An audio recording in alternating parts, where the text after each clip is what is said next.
Hello, TJ Bellotti here again. Thanks for stopping back. All right, today I want to give you 4 tips on how to interact with clients.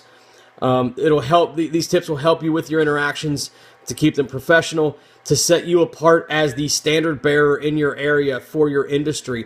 And at the end of the day, that's what you want to be. You want to be best in class for your business in your area.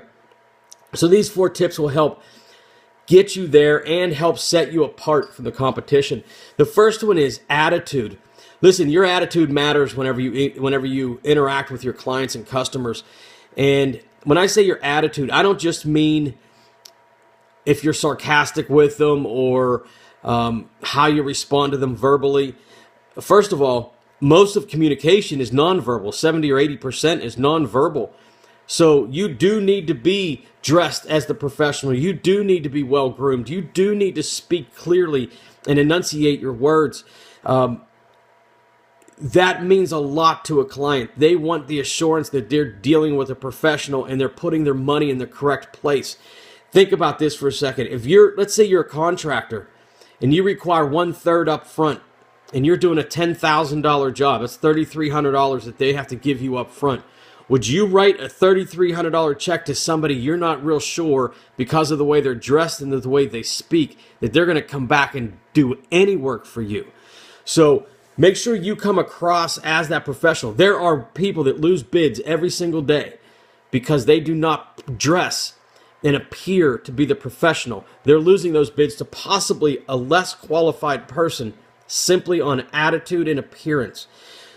We all want to hang out with that buddy of ours or that friend of ours that's positive and uplifting, especially when we're having a bad day. So make sure we are that person for our clients and customers. The second tip is you have to learn to explain limits and possibilities of the industry you're in.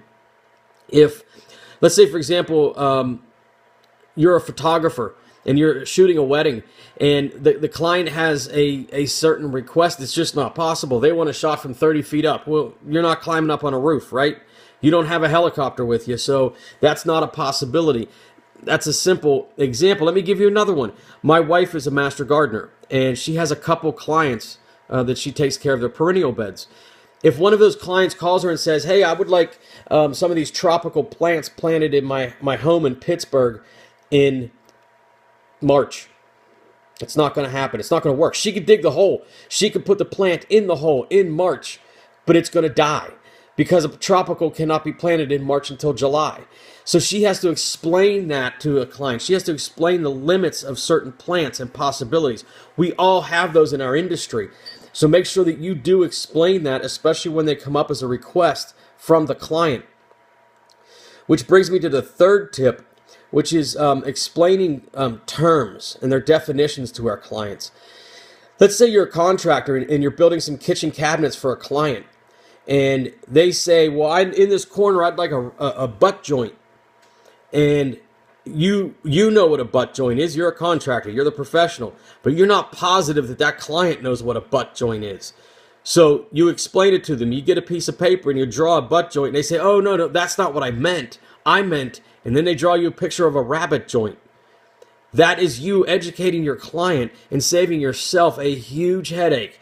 Because believe me, if you would have built that cabinet with a butt joint and you showed up with it and they said, that's not the joint I wanted, you're out. They are not going to accept, well, I did tell you butt joint, I'll pay you anyway.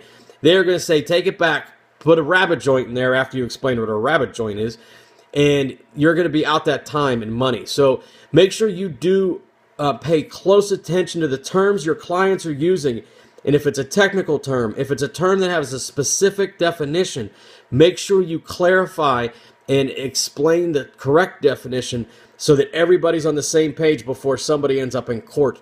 Not to scare you, most of the time you don't end up in court, but you definitely do want to make sure you're the one that's explaining the terms and the definitions so that everybody is understanding what's going to happen. And the last point is, you can't always win. You could be the best dressed person in the city. You could have the best explanations of the things you can and can't do. You can explain all the terminology. You can have great customer service. You can have great prices, and you're still going to lose at some point. And what I mean by that is, you're not always going to win an argument with a client.